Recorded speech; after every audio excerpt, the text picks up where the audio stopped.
One crucial truth that often goes unnoticed: division and strife, though not commonly classified as satanic. However, they are inherently satanic to the core. Satan is associated with sowing discord and division among people, seeking to disrupt unity and harmony. Let us delve into this topic, beginning with the very first discord sown by Satan in the Garden of Eden. We must recognize that engaging in sowing discord and breaking up relationships is doing something truly satanic. In the beginning, God created a perfect world, filled with love, unity, and harmony. However, Satan, driven by his rebellious nature, approached Adam and Eve, cunningly sowing seeds of doubt, rebellion, and division. He tempted them to question God's goodness, planting the seeds of discord between them and their Creator. This initial act of division and strife was the first glimpse of Satan's destructive agenda to disrupt the perfect order established by God. Remember what Satan comes to do. John 10:10. The thief cometh not, but for to steal and to kill and to destroy. While division and strife may not immediately be associated with satanic influences, their effects align perfectly with Satan's schemes. When we engage in sowing discord, breaking relationships, and causing division, we are, in fact, participating in a satanic agenda. We become instruments of the enemy, perpetuating disunity and hindering the unity that God desires among His people.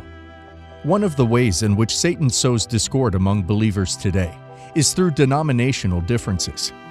I have witnessed individuals belonging to specific denominations engage in aggressive arguments and display hostility towards other believers simply because they do not share the same denomination. It is important to understand that our salvation does not depend on our denomination or church affiliation. Only Jesus Christ has the power to save. Furthermore, we must recognize that in heaven, there will be people from various denominations and different theological perspectives. The essential matter is our faith in the cross of Jesus Christ, as stated in 1 John 5:12. He that hath the Son hath life, and he that hath not the Son of God hath not life. Sadly, there are individuals who place more faith in their denomination than in the Son of God. However, the Bible is clear that our faith in Jesus is what brings us life. It is crucial to remember that in heaven, there will be no specific sections for different denominations. I recall a sermon where it was said, "There will be people who arrive in heaven and ask the first angel they see, 'Where's the Baptist section?' Similarly, those from the Pentecostal section may ask the angel where the Pentecostal section is, and so on for various denominations. However, it is important to understand that in heaven, there will not be specific sections designated for denominations. Christ has one united body, and if we are destined to spend eternity together, we should begin to love one another today, here on earth. We must not allow Satan to sow discord among us, based on denominational differences. Instead of being hostile towards one another, let us choose to love one another. Furthermore, Satan attacks marriages and relationships. He will never cease in his relentless assault on these sacred bonds. It is crucial to acknowledge that there are individuals who perpetuate the same destructive actions. They serve as nothing more than messengers of the devil. Satan aimed to destroy the relationship between God and Adam, an act that embodies pure evil. Even today, there are people who actively seek to dismantle relationships, and that is an undeniable display of evil. These individuals engage in destructive behavior, pitting husbands against wives, turning children against their parents, and causing division among friends. Such actions are undeniably evil, bordering on what can be described as satanic acts. This echoes the very agenda Satan pursued in the garden. This is something we must never do: attempt to destroy someone's marriage or relationships. I'm not referring to the ungodly relationships prevalent in the world, where people engage in fornication and use it as an excuse. I am specifically addressing marriages and relationships that are holy in the eyes of God. For instance, consider the parent-child relationship or friendships. There are individuals who derive pleasure from sowing discord and turning one person against another. If you find yourself engaging in such behavior, it is crucial that you change your ways, for you are treading down a treacherous path. During my years in the ministry, I have counseled families and witnessed individuals engaging in the destructive act of sowing discord and breaking up relationships. When I see people involved in such actions, I ponder the depth of their understanding of the evil they are committing. I am amazed by their lack of realization that God will hold them accountable for their sins. Being in the ministry for many years exposes one to various situations. I've witnessed mothers sowing discord between fathers, their ex-husbands, and their own children.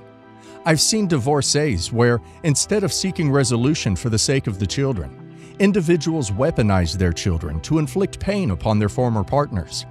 They use their children as ammunition. That is evil.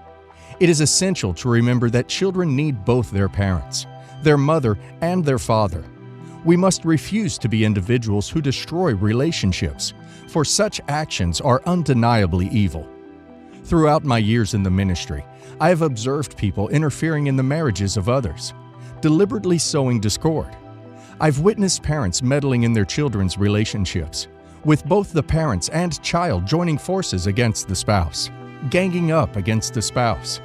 A marriage is not between a husband and wife and their respective parents. No, a marriage is solely between a husband and wife. It is crucial not to involve your parents in order to team up against your spouse. Make a conscious decision not to become a troublesome mother-in-law or father-in-law. Instead, be a source of blessing to your son and daughter-in-law. Reject the negative stereotype of being an antagonist parent-in-law. It is evident that Satan harbors deep animosity towards marriages and healthy relationships. By destroying people's marriages or relationships, you align yourself with the devil and carry out his works. Satan initiated this destructive pattern, and you are following in his footsteps. Some individuals purposely seek to dismantle the relationships of others. If you eagerly anticipate the downfall of a marriage, if you actively attempt to destroy marriages, or if you allow yourself to be used by the devil to sow discord, be aware that you are involved in something evil that can be attributed to Satan. People are actively engaging in the act of snatching other people's spouses and destroying marriages. Such actions are undeniably satanic, inspired by the spirit of the devil. It is crucial that we distance ourselves from such behavior and never allow ourselves to become like those who perpetrate such destructive acts. You see men who pursue married women, but that is an act of evil. If a woman is married, it is essential to leave her alone. You have no business pursuing a married woman, as it is inherently wrong.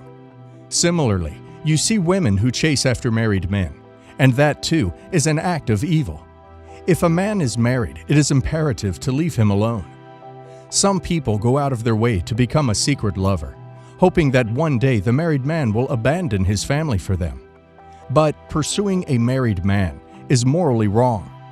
How can one expect God to bless their own marriage when it was built upon the foundation of stealing someone from their spouse? God does not bless sinful actions.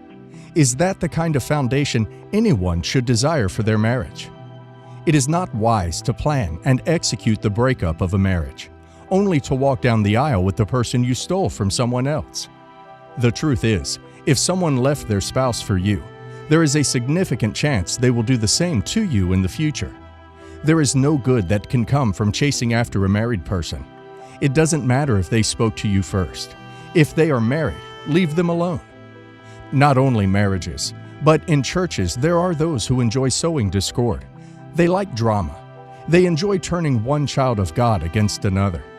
God hates this act of sowing discord. Proverbs 6:16 through to 19. These 6 things doth the Lord hate. Yea, 7 are an abomination unto him: a proud look, a lying tongue, and hands that shed innocent blood, and heart that deviseth wicked imaginations, feet that be swift in running to mischief, a false witness that speaketh lies, and he that soweth discord among brethren. The person who sows discord employs tactics such as gossip, lies, unfounded accusations, negative criticism, and backbiting to achieve their goal. It is important to refrain from sowing discord and instead mind your own business. Practicing the art of minding your own business means that when we come across gossip or rumors, especially ones we cannot verify, we should not spread them or engage in idle talk about others. If we are unsure of the truthfulness of information, it is best not to share it. We should avoid spreading lies within the church community and refrain from meddling in the personal affairs of others. Being a busybody involves unnecessarily involving ourselves in the lives of others. And this type of behavior is not exclusive to our current generation. It has been present for centuries, even 2,000 years ago. Instead, let us focus on cultivating a spirit of love, understanding, and respect within the church. Our interactions with others should be characterized by genuine care and concern, rather than a desire to interfere or spread discord.